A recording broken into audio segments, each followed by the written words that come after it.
Meus amados, esse verso 4 é tão maravilhoso porque nos aponta a bondade, a grandeza, aquilo que o Senhor é nas nossas vidas. E quando no meio da nossa aflição, no meio do nosso medo, no meio das nossas dúvidas, no meio da nossa tempestade, o Senhor continua falando que Ele é bom. É que muitas vezes o nosso olhar é limitado, é frágil, é pequeno. Só que o Senhor continua o mesmo. Não importa os trilhões de sentimentos que possam acontecer na nossa alma, Ele não muda. Nós, muitas vezes, somos muito inconstantes. Somos nós. E é bom ter essa compreensão das nossas limitações. Só que se a gente focar tanto nas nossas limitações e focar de uma tal maneira, nós vamos nos frustrar. Por isso que nós temos sim reconhecer nossas limitações, olhar para elas, mas por um breve momento. Imediatamente, quando nos depararmos com nós mesmos, nós podemos olhar para a cruz e descansar o nosso coração. Nós podemos olhar para Jesus e descansar a nossa alma. Saber que quando nós nos buscamos, é porque Ele nos chamou. Quando nós nos buscamos, temos a ciência que Ele nos acolhe e que Ele nos livra de todos os nossos temores. Tudo aquilo que se levanta, muitas vezes, para competir com Ele, Ele destrói. E traz o nosso coração para Ele. Verso 5. Os que olham para Ele ficarão radiantes, o rosto dele jamais se cobrirá de vexame. Clamou este aflito, e o Senhor ouviu e o livrou de todas as suas angústias. Viu a compreensão do salmista? Clamou este aflito, alguém que passa por aflições, por sentimentos contrários, por dúvidas, e o Senhor ouviu e o livrou de todas as suas angústias, de tudo aquilo que tira a paz do nosso coração, de tudo aquilo que tira o descanso do nosso coração. O Senhor traz paz, traz conforto, traz carinho para a nossa alma. E que possamos olhar para Ele, que possamos diariamente compreender, buscar que o nosso olhar, o nosso coração esteja cada vez mais voltado para Ele. Porque se os nossos olhares, o nosso coração estiver nele, em quem Ele é para as nossas vidas, o resto é resto. O Senhor Ele nos guarda, sabe de todas as coisas. Verso 6 novamente. Clamou este aflito, e o Senhor ouviu e o livrou de todas as suas angústias. E aí, se a gente continuar lendo o Salmo 34, nós vemos o Senhor nos guiando, o Senhor poupando, o Senhor livrando, o Senhor trazendo paz, talento e provisão para cada uma das nossas debilidades. E por fim, meus amados, para a gente poder ter um pouquinho mais de tempo, diz o verso 15 do capítulo 34: os olhos do Senhor repousam sobre os justos, e os ouvidos estão abertos ao seu clamor. Ser justo não é ser justo segundo a minha própria justiça, mas ser justo é saber que nós somos justificados por Deus. Quem é a nossa justiça? Quem responde a nossa causa? Quem é aquele que traz a provisão? É o Senhor. É o Senhor. E por fim, meus amados, verso 18: perto está o Senhor dos que têm o coração quebrantado. Ele salva os de espírito oprimido. Ele salva. Ele nos guarda. Ele traz paz e calento aos nossos corações. Toda opressão que possa acontecer, o Senhor sabe de tudo. E sempre vai extrair do limão a limonada. Ele sempre vai fazer aquilo que aos nossos olhos não é tão bom, em coisa boa a nossa alma. Porque o Senhor não quer atender as nossas expectativas. O Senhor não quer atender os nossos planos, os nossos requisitos. O Senhor quer atender a sua vontade. E muitas vezes Ele vai mexer o nosso coração, vai mexer a nossa mente, vai mexer a nossa alma. Mas para que em tudo, os nossos olhos, o nosso coração e a nossa mente esteja fincada nele, em quem Ele é. Então é isso que o Senhor nos garante, é isso que o Senhor nos promete, é isso que o Senhor nos respalda, é que Ele vai sim fazer a sua vontade no nosso coração. Que o nosso coração e a nossa mente esteja na vontade dele. Porque assim teremos e compreenderemos a boa, perfeita e agradável vontade do Senhor. E por fim, verso 22. O Senhor resgata a alma dos seus servos, dos que nele confiam, nenhum será condenado. Irmãos, que paz, que calento, saber que nós não somos justificados por nós mesmos, saber que a nossa paz, o nosso melhor, quem o Senhor é o nosso foco. É o nosso foco. Saber que Ele já fez tudo por nós. E o que nós hoje fazemos para Ele é por gratidão. É por gratidão. E somos falhos nisso, muitas vezes. Mas nele encontramos descanso e paz às nossas almas. Amém? Já me estendi demais. Já me estendi demais. A palavra nem é comigo, é para a irmã Rose. Você está chamando o Ministério do Louvor para poder estar trazendo esse louvor para lembrar cada vez mais a nossa alma. Ministério do Louvor, fique à vontade.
celestial, cuja presença nos encontramos, ó Pai. Aqui estamos, ó Deus, louvando a Ti, ó Pai, clamando a Ti por nossas vidas, ó Pai, mas acima de tudo, ó Deus, agradecendo a Ti, ó Deus, pelo dia que o Senhor nos concedeu, ó Pai, pelas nossas famílias, pela vida da família do nosso pastor, pela nossa igreja, pelo nosso bairro, Pai. Nós clamamos a Ti, ó Deus, porque na grandeza da Tua santidade sabemos, Pai, que o Senhor tem cuidado de nós. Obrigado por tudo, ó Deus. Que nós possamos, ó Pai, a cada dia mais, ó Deus, ter mais intimidade com o Senhor. Para que possamos, ó Deus, no fundo do nosso coração, ó Pai, entregar realmente todas as nossas dificuldades, nossos anseios, as nossas dúvidas, ó Pai, entregar o nosso coração em Tuas mãos, ó Pai, porque sabemos, ó Deus, que o Senhor cuida de cada um de nós. É em nome de Jesus que clamamos a Ti e Te agradecemos, ó Deus, com perdão, Senhor, dos nossos pecados, pois é para todo sempre. Amém, amém, amém. Louvado seja Deus.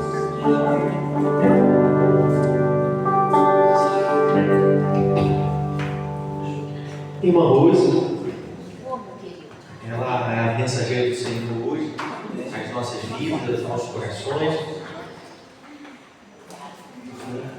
Vamos orar. Pai, muito obrigado por este momento, muito obrigado pela sua graça, pela sua bondade, pelo seu amor. Senhor, fale o coração do teu filho, que entendemos e compreendemos que o Senhor já preparou todas as coisas. Tenho certeza que essa mensagem se preparará um bom tempo no coração da conserva, que ela foi edificada, que ela foi provada, que ela pôde desfrutar mais da tua palavra, e entendemos que o Senhor abençoou o seu coração. E usa a vida dela para falar aos nossos corações e vai que juntos possamos ser edificados por Ti. Obrigado, em nome de Jesus. Amém. Boa noite, papai do Senhor Jesus, amada igreja. Gratidão a Deus e a vida do nosso pastor pela oportunidade que tem dado a cada um de nós, né? E quando o pastor ali falou, eu demorei um pouquinho, como os irmãos podem ver, né?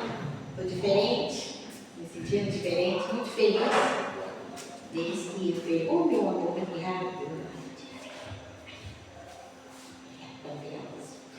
E é a primeira vez, né, que eu faço tratamento assim, né, no cabelo, a filha, fiquei muito feliz, cada passo, né? E quando a gente vê o tema, a divisa, as crianças, a gente fala, sabe que passos é para nós também. São passos, é o levantar, é o louvor, né, que a nossa vida seja edificada a cada dia pela manhã, ao levantarmos, que muitos deitam não levantam, outros se levantam já não deitam. Então a gente está presente, realmente, como o irmão falou, diante do Senhor o tempo todo. E eu tinha, né, em mente, assim, se fosse não sabia que seria hoje, falando sobre medo. Aí quando eu li, o pastor falou assim, não. O que acontece? À tarde a televisão estava ligada e justamente hoje o filme passou, quem pôde ver, Espelho Meu, uma fábula, né? E ali o que o Senhor me fez, já está escrito, como irmão, o Espírito Santo de Deus já tocou no irmão, já estava escrito. Contação ou história? Uma história com H. Contação. O que é a contação? Ali nós vimos que hoje seria uma contação, espelho meu, né? E o que é isso, essa contação? Tudo começa, a contação, era uma vez, não é assim? Era uma vez, uma história. Um mundo de fantasias, ilusões, só alegria ou felicidade, conforme eles querem dizer, e nem sempre são assim. Mas o que é uma contação? Aí eu anotei aqui, é contar, é falar de algo, de alguém ou de alguma coisa. Mas será que é na verdade nisso aí, nessa contação, nessas histórias? Será que abre algum caminho para que possamos, como cristãos, seguir adiante nessa contação? Se nas contações disse assim, era uma vez, o era então já passou. E uma vez só, ficou. Como diz, nadou e morreu na praia. Acabou. E no meio dessas histórias, dessas contações, com milhões de coisas, histórias infantis acontecem, tem as emoções, como toda história tem início, meio e fim. E geralmente ficam sempre o quê? Dois personagens, né? Viveram felizes para sempre. Será que é isso mesmo? Falamos para nós, cristãos, mas onde está a verdadeira vida? Eles dizem ficar felizes para sempre. E até nos emocionamos muitas vezes com as crianças, com o dia a dia, gente, né? Porque somos humanos. E queremos ver o quê? O final dessa história. Mas nós temos histórias, aleluia, concretas. Nós temos histórias vividas, antes, durante e depois, e até o dia derradeiro, nós sabemos. E nós temos a capacidade como cristão de entender o que é o certo e o errado, o verdadeiro e o falso, o que devemos seguir e deixar de seguir. Nós temos em nossas mãos uma única e maravilhosa história, entre tantas histórias, a vida de alguém que morreu para nos dar a vida. E não é uma vez, é a vez, é o momento. Aleluia. Vida, morte e ressurreição. Jesus Cristo. Essa, como eu falei no início, não era uma vez. É o hoje. É a vida. Nós podemos ler lá em Gênesis 2:7.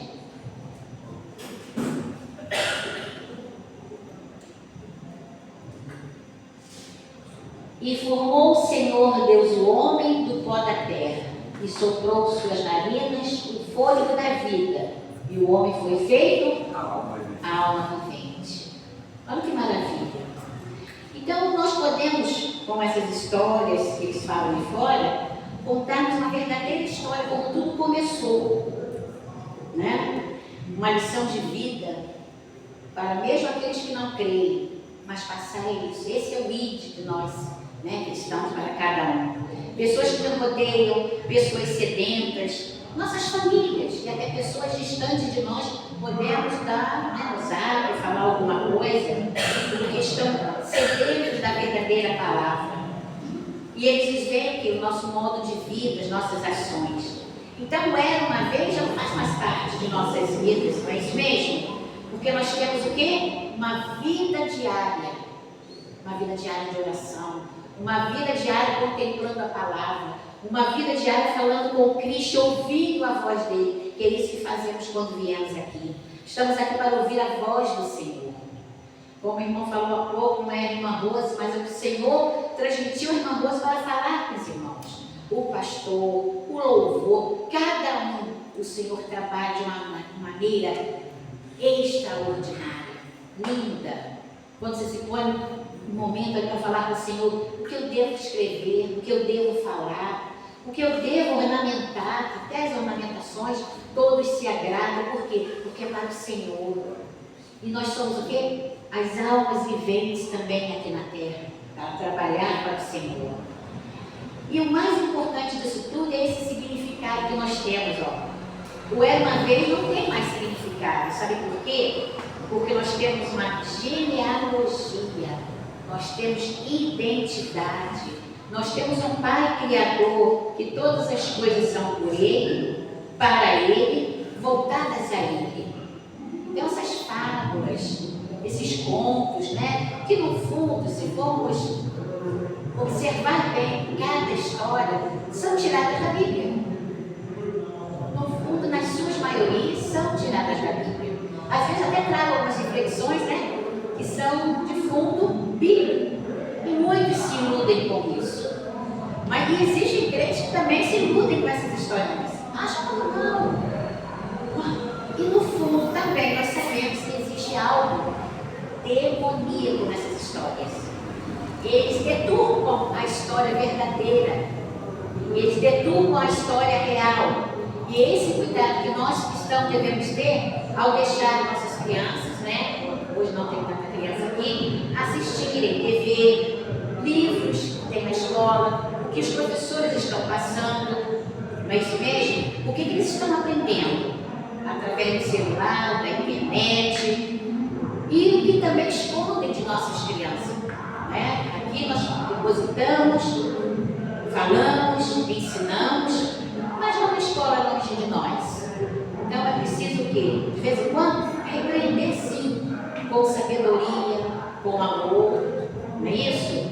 Porque essa ilusão das histórias infantis, ela deve ficar apenas ali, naquele momento.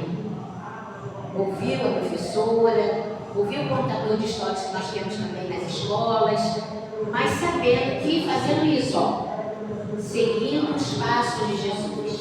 Porque para nós também é seguir os passos de Jesus, da continuidade.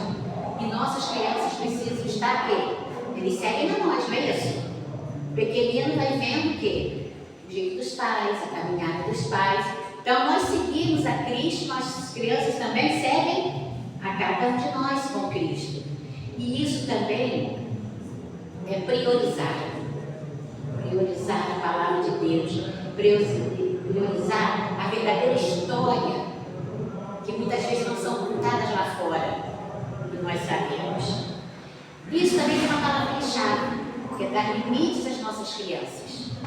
Não são passos largos, mesmo defeituosos como somos, nós conhecemos a musiquinha, né? Conhecemos o menininho torto, então, mesmo sendo esse menininho torto, nós vamos seguindo para procurar o quê? Melhorar e alcançar o alvo, amém?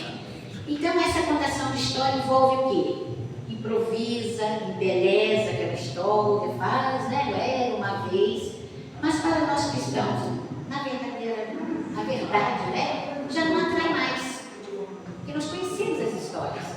Nós temos histórias maravilhosas desde o Antigo Testamento. Por isso, quando lemos lá em Gênesis, nós sabemos, desde o sopro de vida, o fôlego de vida, quantas histórias lindas nós temos, quantos exemplos de vida nós temos. E as fábulas, como citei há pouco, falei, né? São criações de um mundo faz de conta. Né? Em todo o tempo, aquele mundo que entra em nossos lares, tenta entrar na cabecinha de nossas crianças. E que muitas vezes fala de cultura e vai falando, né? Vai tentando priorizar o pensamento do homem, que não busca a Deus.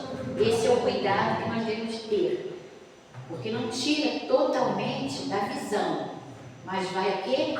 Sorrateiramente desencaminhando. Aí não fica mais como aqui, seguindo os passos. Como essa criança vai seguir, só escuta o mundo lá fora. Papai e mamãe não tem tempo de trazer uma palavra, não é? De trazer o amor, aquela paciência, não é isso? Então nossas crianças precisam, né, desse cuidado, que nós fiquemos atentos com isso. Quando lemos, vemos o quê? Como falei há pouco, inversão de valores. É outro tópico também que a gente tem que estar muito atento. Lá fora eles querem priorizar o era uma vez deles, momento. E ela falou tão bem, ela explicou tão bem. Quando cheguei na casa do Senhor, me deu sono, fiquei cansado, a criança não quer ficar quieta. Aí que está a sabedoria dos pais. Deixá-los continuar dentro do templo, na escolinha. Esse é o cuidado. São passos pequenininhos, que aos poucos a criança mesmo vai tomando o que nós chamamos de gosto, né? Por estar na casa do Senhor. E você não se delonga, você vai ter breve. E aqui quando a gente fala de cuidado dos pais, cuidado da família, nós vamos ler aqui rapidinho. Eu anotei aqui, tia Rosa esquece muitas coisas. Será que eu anotei? Vamos ver. Se eu não anotei, eu vou falar. Quando nos fala do cuidado, tudo nos é lícito, porém tudo nos convém. 1 Coríntios, e agora me ajudem. Quando fala aqui, que eu lembro de uma das pregações do nosso pastor, quando ele disse, que pregou para nós sobre limites, e uma frase que eu ajudei aqui, coloquei, limites trazem bênçãos. Por quê? Dentro dos limites que Deus estabeleceu a tudo que precisamos. Olha que maravilha. Aí guardei essa frase, coloquei aqui, 1 Coríntios 6,12, se não estiver errado. Isso que eu acrescentei aqui. Eu lembro quando o pastor falou sobre os limites. E isso, limites, também entra isso aqui, Vamos todos. Todas as coisas me são lícitas, mas nem todas as coisas convêm. Todas as coisas me são lícitas, mas eu não me deixarei dominar por nenhuma delas. Olha só, forte, né, irmãos? Quando falamos agora de fábulas, contações de história, era uma vez, entra isso aí também. São os limites das nossas crianças que nós devemos. Hoje em dia nós não temos quase visto, né? Eu costumo dizer, gente, ainda bem que eu estou aposentada, porque a turminha não está fácil. Vai ficar mais de cabelo branco. Minhas colegas ali da escola conversando, elas falam como as crianças a cada ano estão mais difíceis, estão mais complicadas, estão mais atônitas. Crianças que não é sentar e ouvir o professor, é aquele momento de você querer ensinar, ter tudo ali arrumadinho, né? Professor, enfeitou, arrumou. E cadê as crianças? Nossas crianças estão se sentindo adultas. Crianças que não querem ser mais crianças, que não brincam mais de pular corda. Então é muito importante que nós possamos ficar mesmo ligados nisso aqui, que aí vem o limite e vem esse momento aqui, ó. Não nos deixar dominar por nenhum desses coisas avulsas, né, do era uma vez, esses contos, essas fábulas. Isso que eu trouxe para a nossa igreja essa noite. A paz do Senhor, obrigada. Amém.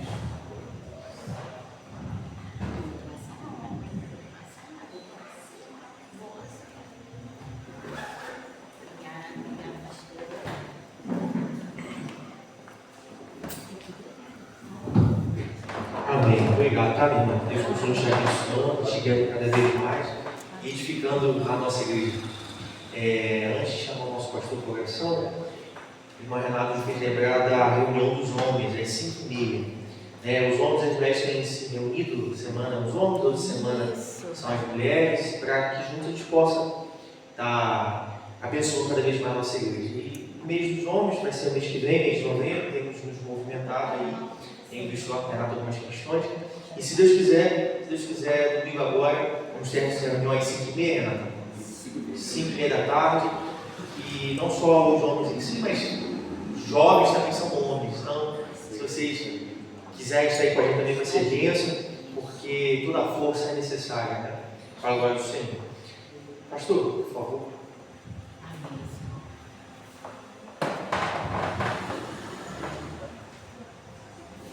Queria lembrar também que a nossa ceia vai ser domingo pela manhã, tá bom, meus irmãos? Vamos orar agradecendo a Deus. Querido Deus e amado Pai, obrigado, Senhor, por esta noite, ó Deus. Obrigado, Deus, pelas tuas misericórdias sobre as nossas vidas. Senhor, livra-nos do mal, leva-nos em paz para os nossos lares, ó Deus. Fica conosco, te pedimos em nome de Jesus. Amém. E a oração silenciosa pode estar encerrada.